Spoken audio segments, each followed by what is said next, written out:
the wheelchair doesn't explain what people are going through. In today's world, with the challenges we all have psychologically, each of our epigenetic journeys, the little angel on Invisible Disabilities is a lot more appropriate. Welcome to the Invisible InCourage Show, a production of the Invisible Disabilities Association. Join us as we explore the stories and topics shaping the lives of those with invisible disabilities and all who support them. Let's get started. Hello everyone, Jess Stainbrook here with the Invisible Disabilities Association, and we're here for another Invisible InCourage podcast show. And I'm really excited because, we talk to a lot of different people living with invisible disabilities, and today I'm talking to one of our board members. So Joe Womack is joining us. Hello Joe, how are you doing? I'm doing great. Thanks for having me, Jess. Oh, it's so good to talk to you. I mean, you and I meet fairly regularly anyway, not just as the board and through IDA, but just to catch up with each other and things that are going on in life. So it's fun to have this conversation. There's probably a combination of things. So shucks, I would love to hear, and I'm sure our folks would like to hear. Obviously, you're on the board. There's a reason you're on the board, but you started out someplace else in life in your journey to get here. Why don't you tell us a little bit about that background, how that went? Well, I appreciate that, Jess, and thank you for having me. We're so grateful for the work that you do. Since you came in as our executive director, and I so admire what you do at Colorado Christian University as well, professor, the media department. You're that professor who's done it. Those are the ones we all loved in college. You're also the guy that really is developing the next generation. And so if we have more people like that in academia, we're in a better shape looking forward. My biggest start of my journey, really, that was a lot of fun, was in high tech. I worked for a company called Stanford University Networks Microsystems. It's getting to be a little long in the tooth now, but anybody who likes high-tech history might see that in the 90s, we rolled out internet technology. We had JavaScript was introduced in 1995. And so a lot of programmers are aware of that and the impact that ubiquitous language had on the development of the internet. Is this back in like the Netscape days? It's Netscape, AOL, and Sun was a pretty famous early partnership. Sorry, Jess. I mean, but I remember those days. I mean, I actually had an original CompuServe account, if you remember when they were kind of starting their little. Absolutely. And I think that turned into the AOL thing. But oh my gosh, that's really incredible. We'll go on, keep telling. Well, and Netscape, that was the idea of a browser. I can still remember it being in chief information officers' offices and talking about a portal, and we weren't going to a different dimension. That was just right here on Earth. So anyway, yeah, it was a great deal of fun. And in that first journey, we were idealistic, Jess. I was certainly, now I'm an experienced young man, but back then I was actually a young man. And one of the great things about it, we were so idealistic in the 90s. I think it was the last time, 95, when we introduced Java, that the US balanced its budget. So, wow, how long has that been? But we really believed we were going to change the world for good, Jess. And as a Christ follower, that seemed like a wonderful thing. We were going to take the power from the publisher. Back then it was, you had to get that transcript sent 87 times to somebody in New York. And so we really thought moving the power from the publisher to the author where it belonged. And in a lot of ways, that's happened on the internet. That's happened with things like this podcast we're on right now. But we also thought we would democratize China and lots of other things that you could argue haven't gone on. And like most tools in the hands of humanity, there's a dark side too. So, but the internet was a great run. I've been blessed. I've known a lot of terrific people, and when I heard about invisible disabilities and the concept that Sherry coined, really, literally, about that time frame when we were at the peak of rolling out the internet, although I didn't know Sherry and Wayne back then.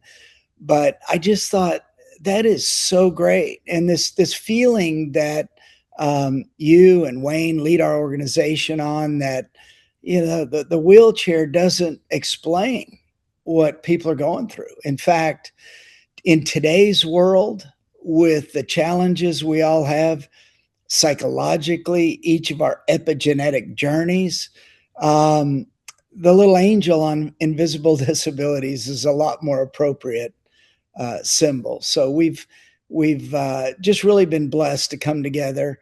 But yeah, we had a lot of fun in the internet. I've enjoyed getting to work in construction. I like technology, but my passion at this stage has really become healthcare. Well, and you were immersed in systems and data.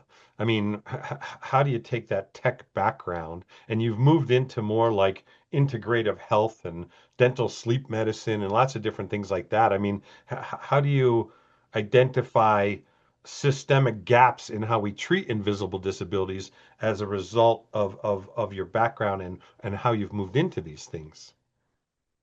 Well, it's interesting, Jess, and I that makes it sounds like I have any rhyme or reason or plan.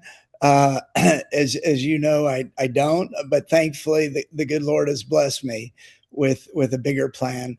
Um, we were fortunate to start a company about 9 years ago. It's publicly held now, really starting to look at oral appliance therapy. So one of the challenging epidemics of our time, Jess, is the idea of sleep and breathing. And that leads not only to stroke issues, heart attack issues, so many comorbidities.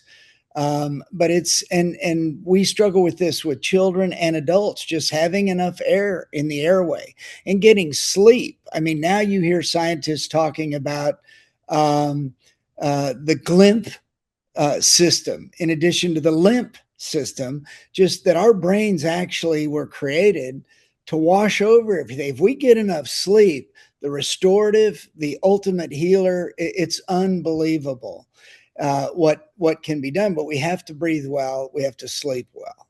Hmm. And so our current project, can I tell you about that a little bit? Yeah, yeah, please. I mean, we can jump around. I'll jump into pieces of this because we'll I keep coming back and going I forward. I feel like we're at this point in time where, like, a perfect partnership for a business interest, Integrative Health 2.0 that you mentioned, is really the advocacy of invisible disabilities. Now, in November in Texas, our little company, Integrative Health 2.0, was authorized by the Texas Medical Board to work in an area. It's called IH2 Solutions, but we're allowed to work in the interest of public health and just what we're trying to do to improve health and wellness is and therefore mitigate the impact of invisible disabilities on all of our lives, and certainly obstructive sleep apnea, you could argue, is one of the most destructive invisible disabilities we face. Um, but our whole goal is, we have a $6 trillion healthcare system. It's run by insurance, public and private. And the goal is to operate fiscally within that $6 trillion, 22% of US GDP. Our goal is to do what's medically necessary. In fact, from an insurance actuarial tables perspective, our goal is to do what's minimally medical necessity. But the fastest growing segment in healthcare in the US, there's about a $500 billion segment called health and wellness. And the big movement that's happening with people in America, and certainly women 25 to 70 typically drive a lot of the healthcare decisions for the family. But what's happening is a lot of people are saying, uh, let's focus on health, wellness, preventative, root cause. That's really, and the education. People now are going to a doctor and saying, here's what all I've researched. And we're becoming so much more educated on the miracles of our bodies, how Well, they're it's created. more of a whole person integrative approach. I mean, we went through it as a family when, one of our kids had celiac, and then we realized other of our kids were struggling with something from a food standpoint, and it is pretty typical, where you sit in the Western medicine area, and the response is a Band-Aid when instead of going to the root cause or the foundational cause, right? And so I hear you really looking at that whole person as a patient, um, and helping the people that feel dismissed or unseen by traditional medical systems. Absolutely. And a lot of our colleagues from Asia, they came from a different healthcare system that was very focused on the digestion. A lot of it started right there with the digestive system and what are we putting in our bodies and how much of this is self-induced. I know that currently they're rethinking the food pyramid we were all taught 50 years ago. And It's just so they keep ice cream on there, man. I mean, that needs to be its own chunk, right? I'm with you, and I keep thinking if I have sorbets or other things, it doesn't count. Those calories don't count. But that's really what we're trying to do is look at if we can improve in these programs. So the first program that we've launched is called IH2 Advanced Airway. And what we're doing is taking oral appliance therapy and putting it inside of medical centers. And that's what being a Texas nonprofit allows us to do. Right now, if you're my age, you typically have a medical professional only knows two things. They're both covered by insurance. They only know that you can get a surgical implant from a company called Inspire or even Genio. And then they also know that you can get a CPAP machine, positive airway pressure. We'll put about 3 million of those on adults this year. Now, right or wrong, we'll prescribe 5 million to get those 3 million. So a lot of people are rejecting them. They're not tolerant. One of the doctors joked to me that when they watched Star Wars, Jess, they wanted to be Luke Skywalker. They did not want to be Darth Vader. So that was not a great choice.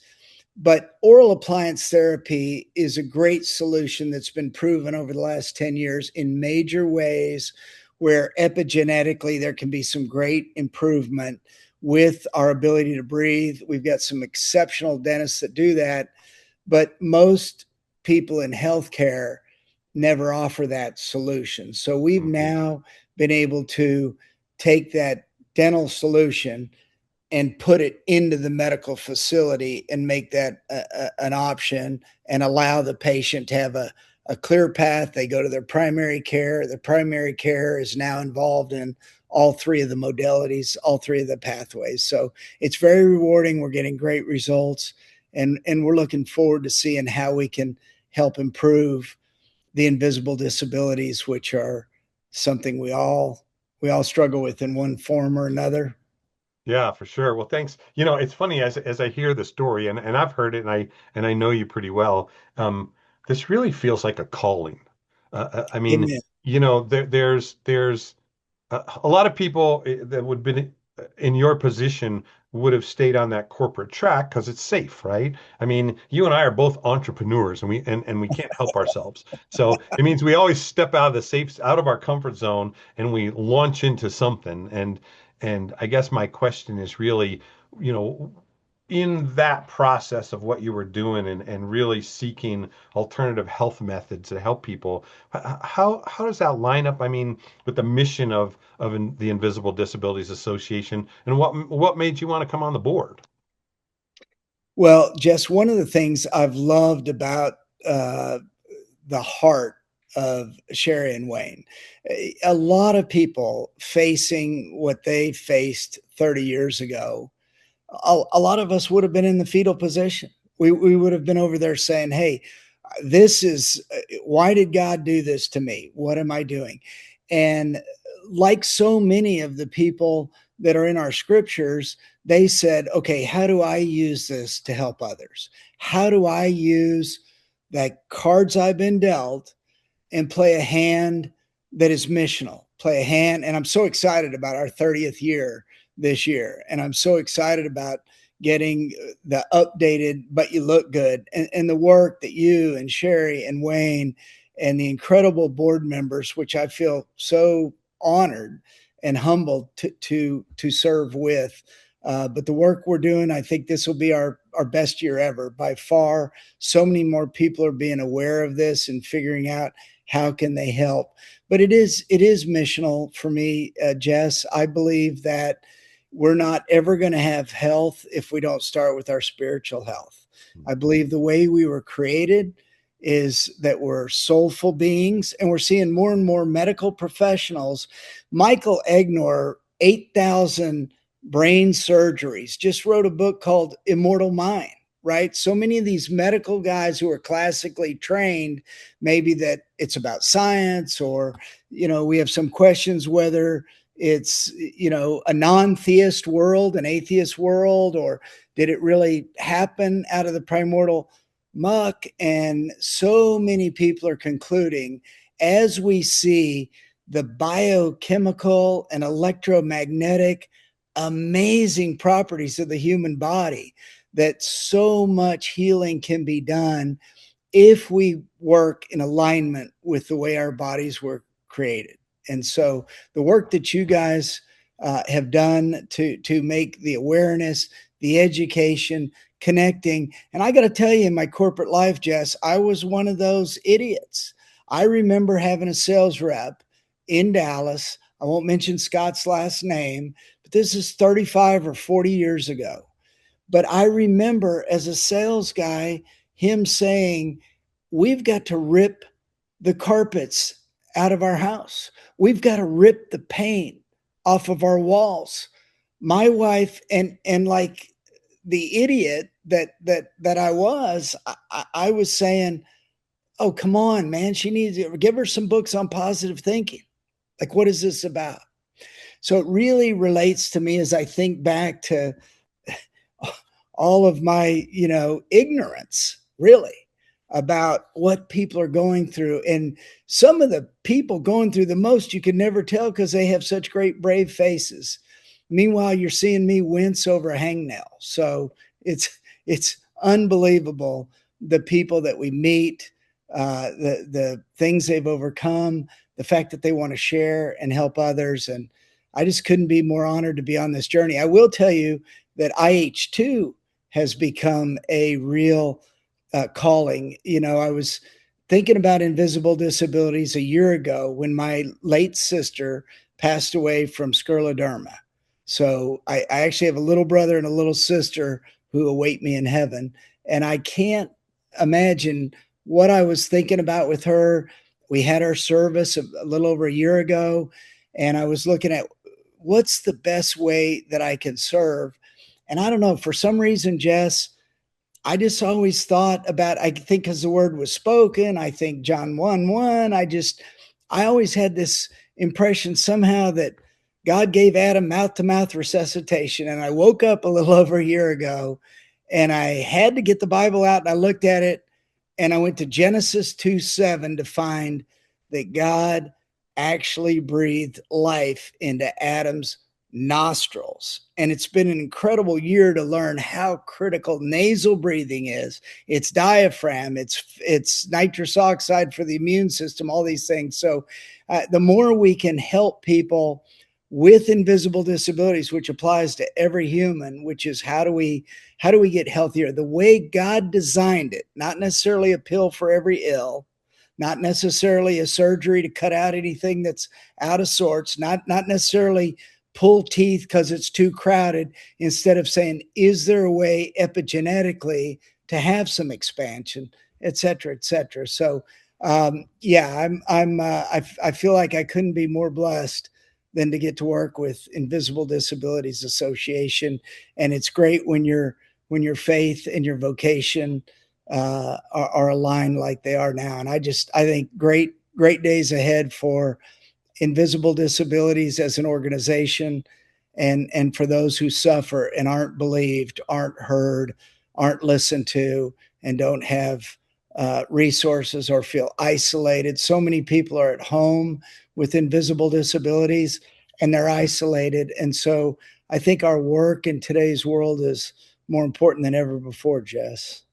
Well, I appreciate you sharing that perspective. I look at it, I think, I mean, I've had a few health things that have come at me and invisible that people can't really tell, or sometimes they can. But the one that I've really lived with is severe dyslexia. And it's interesting.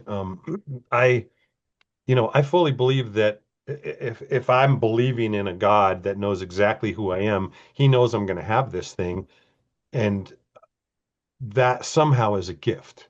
And so I see it. I mean, that particular invisible disability is almost a superpower for me, where it allows me to be more creative. It allows me to do stuff. But I think sometimes if we can flip that perspective from woe is me to, I wonder why I have this, and move into it, maybe that changes the way that we think about it. Well, I think that's certainly scriptural. When we look at the folks in the Old Testament in particular, almost all of them were able to do really positive things for the human race based on, Moses was a stutterer. You just go on down the list. But I think that's a great perspective, and that's part of what we love about your leadership, Jess. Well, thanks. We're I always appreciate and by the way, tell me, when you produced that incredible movie down in Texas, down in the hill country, 7 Days in Utopia. Did I get that right? 7 Days in Utopia. that. Yeah. Yeah. I'm not a golfer, but I loved the movie. And so when you produced that, did you have dyslexia? Yeah.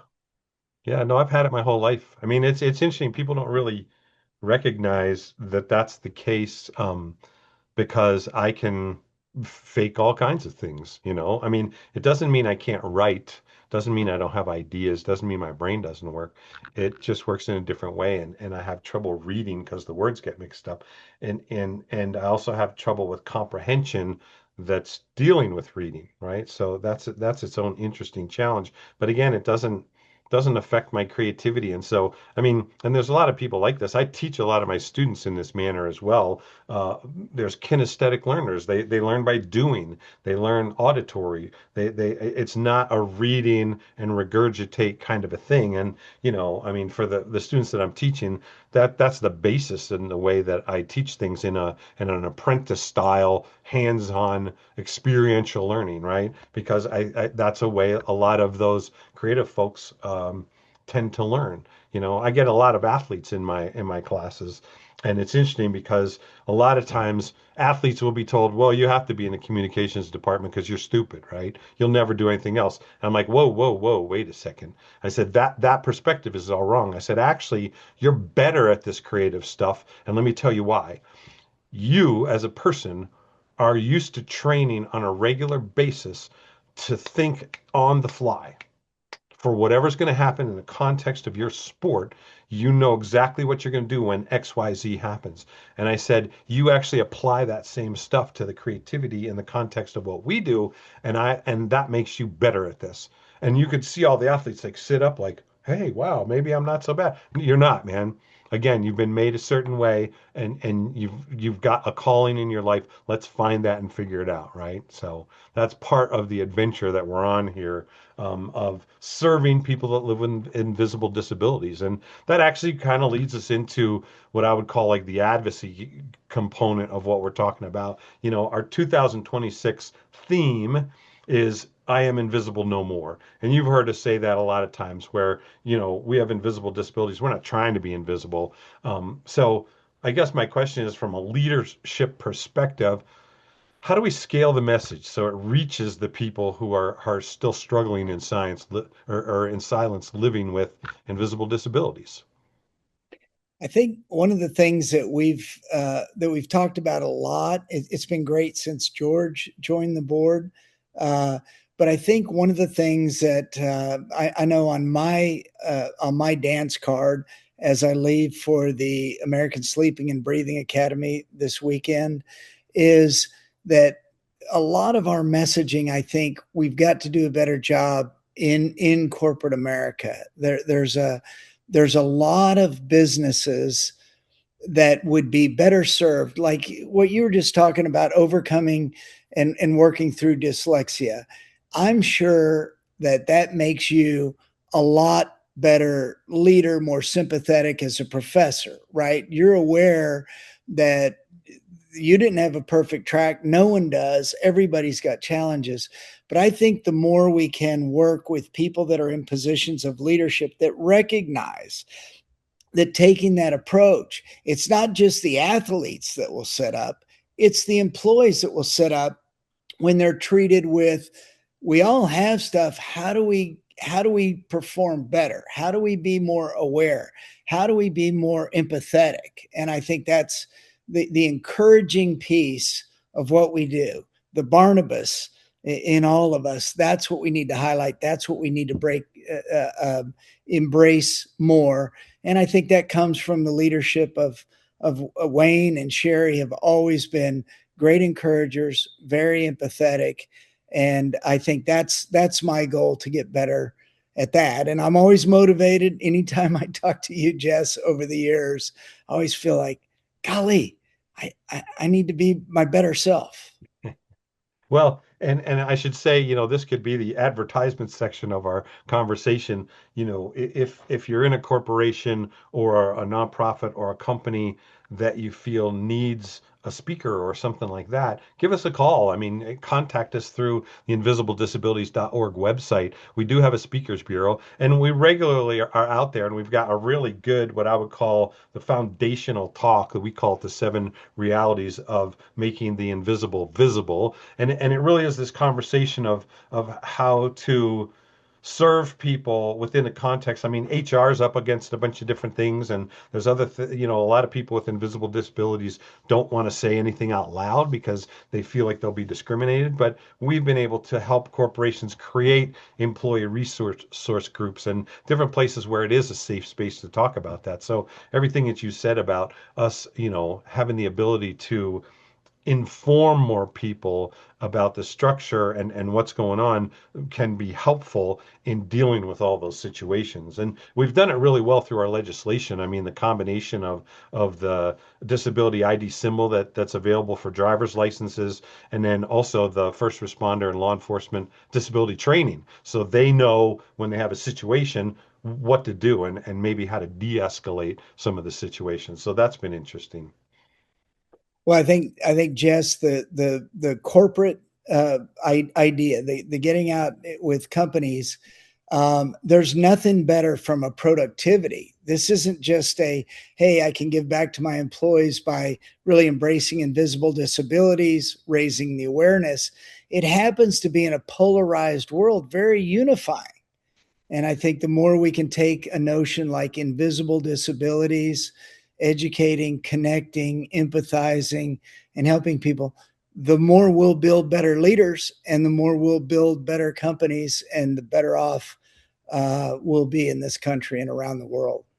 Yeah, well, thanks, Joe. I mean, it really is about community, right? Of serving one another and looking at it that way. So there is this bigger picture, and I think that's why it's critical that we, continue to speak out about it and gently try to move the needle on the different things that we're working on. Well, we usually ask kind of like a final question. We call this the encourage question from our podcast, and it's really that, while we know that navigating complex health journeys takes incredible grit, which you have, and again, as an entrepreneur, you've really put your nose down and made things happen.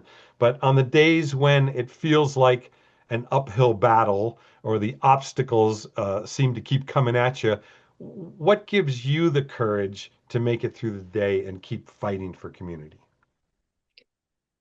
Well, I appreciate that, Jess. I hope I hope I grow up by the time I leave the planet. It's very humbling to think about the fact that 150,000 people are not on the planet today that were on the planet yesterday. So the thing I try to keep, you mentioned it, love God with all of our heart, mind, soul, and strength, and each other as ourselves. Not always easy to love each other as ourselves, or as everyone deserves. So a pretty simple message, but not easy message. So what I try to keep in mind is that I'm really blessed. I'm lucky to get to play the game. I believe that when we get to heaven, we're going to be at a giant theater party. And it won't matter whether you were the guy mowing the lawn, the guy taking out the trash, the president of the United States, whatever you were. The Academy Awards are going to be on how you played your role, not who you were in some external kind of point of view. So the good news is I could never be Jess. I could never be Wayne. I could never be any of these people that I respect so much, but I can get up every day and try to be the best Joe Womack that I can be, that I was created to be. Well, thanks for that. It's inspiring to see how you basically used your career and the transition from tech into healthcare, basically dedicating yourself to such a vital cause. So thanks for helping us breathe easier and live more visibly. We really appreciate that. And thanks for being on the board with us here at IDA. I appreciate your leadership, Mr. Stainbrook. Well, thanks so much. And so again, we've been talking with Joe Womack from our board of the Invisible Disabilities Association, and we'll have a couple more conversations like this. But to our listeners, whether you're in a boardroom or doctor's office, remember that in 2026, you are invisible no more. We'll see you on the next show.